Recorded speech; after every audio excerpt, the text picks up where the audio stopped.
Good morning, folks. Let me begin today with a share and a thank you. In our world, we struggle to get the facts a proper voice amidst billions spent on propaganda. So let's thank New Dawn Magazine for giving the topics in our community a real chance to be heard. They've been doing it for a while. Trust me, this is a magazine for people like us. I didn't even know this kind of thing existed until they gave me an opportunity to write about the potential for cold to dominate our future. David Hyde helped me adapt my speech from the Electric Universe Conference for this work, and while they were kind enough to send me a copy, I can tell you that the other articles in this edition are well worth the cost of the digital copy. I figured the best way to follow my Ice Age article was to review some more weather records. The site is unavailable, however, and I now call upon those who have been here since early 2012 to remember the last time this happened. It was clear that the government records showed phenomenal cold encroaching on their precious global warming. The site was unavailable for a week, and then the cold records had been deleted when it came back. Last time it was just a handful of us screaming. If it happens again now, I expect a tsunami of outrage. 2 straight days of earthquake condition index down into C range, and more moderate rumbles at best. A lack of large quakes put the mid-range tremors in focus way to the north, in the Indian Ocean, and near the East Pacific Ridge.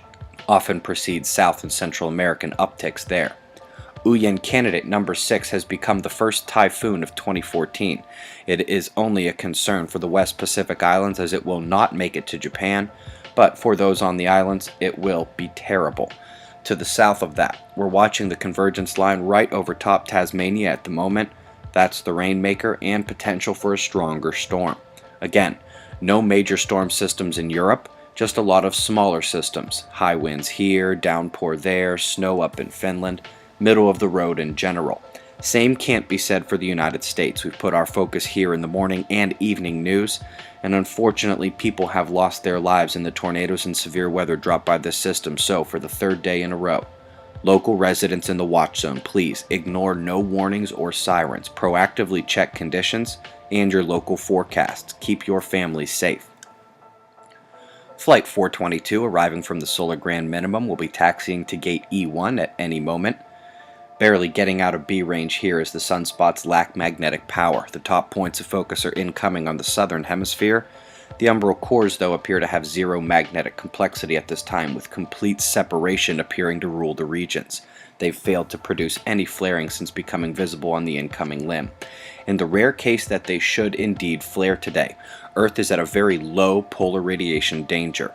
Checking NASA's magnetic portals for the inner planets shows only Earth in blue on the disk, far from all sunspots. The dotted lines around the other inner planet connections denotes they are on the backside of the star. The coronal fields are working to confine the opening's geo-effectiveness. Southern negative may never touch us, while the next green positive hole is equatorial. Meanwhile, perhaps the top story in all of space weather today is the solar wind speed. 300 kilometers per second used to be a floor for the wind, with anything lower seen as way too low. Yet this cycle maximum with a grand minimum on our doorstep, we've seen dozens of dips well lower than 300 kilometers per second. We dipped as low as 250 in the last few hours, and I believe the record low observed ever is in the 240s. Again, folks, this is during solar maximum. She's ready for her 70-year nap, right on time. You can learn more about her cycle naps in my speech or in that New Dawn article. And for website members who are 5 steps ahead of that, our special video due out May 1 is early as usual, Electric Earth and Sun. This is the official introduction to my Earth spots hypothesis, Earth spots like sunspots, and a furtherance of the electric sun theories gaining popularity these days. Got some shots of our star to close. Eyes open. No fear. It's 6:15 a.m. Eastern Time, and that's the news. Be safe, everyone.